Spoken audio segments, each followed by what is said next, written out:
Bismillahirrahmanirrahim. Hari ini kita akan tengok soalan SPM 2019, kertas 1, soalan 36. Raja 11 menunjukkan satu botol asid ascorbic yang digunakan untuk merawat scurvy. So, dia bagi gambar botol dan komposisi setiap unsur di dalam botol itu iaitu karbon 40.9%, hidrogen 4.55%, oksigen 54.5%. Soalan dia adalah apakah formula empirik bagi asid ascorbic itu. Okey, so seperti biasa bila jawab soalan formula empirik mesti ada jadual.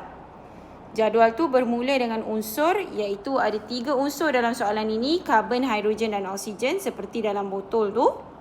Okey, kemudian kita tulis peratus lah. Okey, so setiap satu tu saya dah tulis. Cuma kita sebenarnya perlukan jisim. So macam mana nak dapatkan jisim? So sebenarnya nilai bagi jisim sama je dengan nilai bagi peratus itu. Sebab biasanya statement yang dia akan bagi adalah peratus mengikut jisim. So that's why jisim tu sama dengan peratus tu. So kita tulis je lah. Okay. So next adalah menghitung bilangan mol berdasarkan jisim. Okay. So dalam formula penghitungan bilangan mol yang kedua, kita ada jisim bahagi jisim molar untuk dapatkan bilangan mol. So that's what we will do lah. So 40.9 ini kita akan bahagikan dengan 12. Kenapa 12? Sebab jisim molar bagi karbon adalah 12. Tapi kat sini tulis jisim atom relatif. Okey.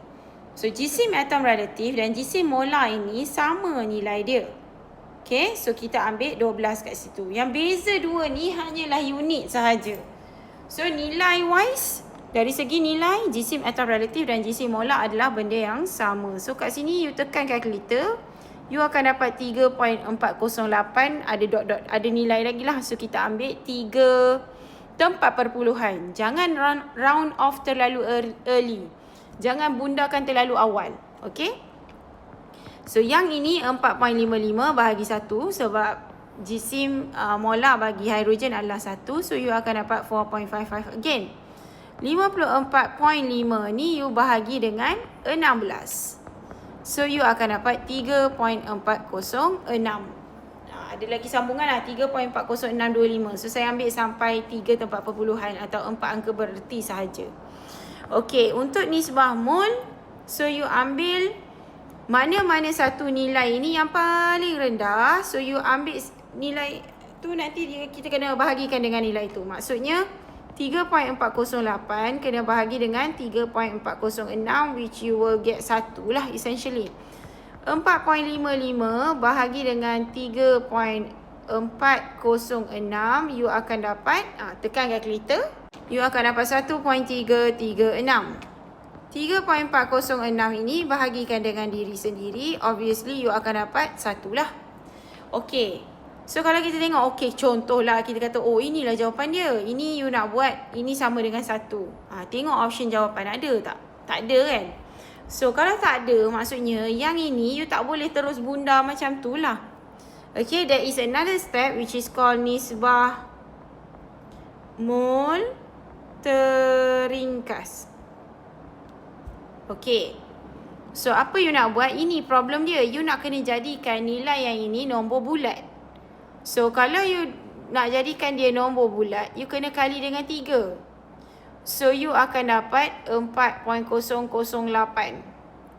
which is 4 lah, menghampiri 4. Mana saya tahu that kena kali dengan 3? You try. Kalau you kali dengan 2, you dapat apa? Masih lagi nombor perpuluhan. Kalau you kali dengan 3, you dapat 4.008, which is menghampiri 4 lah. Okay. So since this one, untuk hidrogen you dah kali dengan 3. Untuk karbon pun, this 1 kena kali dengan 3. Untuk oksigen, untuk oksigen ni 1 pun kena kali dengan 3. Sebab ini adalah rule dalam matematik. Apa you buat untuk satu perkara, you kena buat untuk yang lain juga. Okay. Okay, so you akan dapat formula empirik bagi asid ascorbic ini adalah C3 H4 dan O3.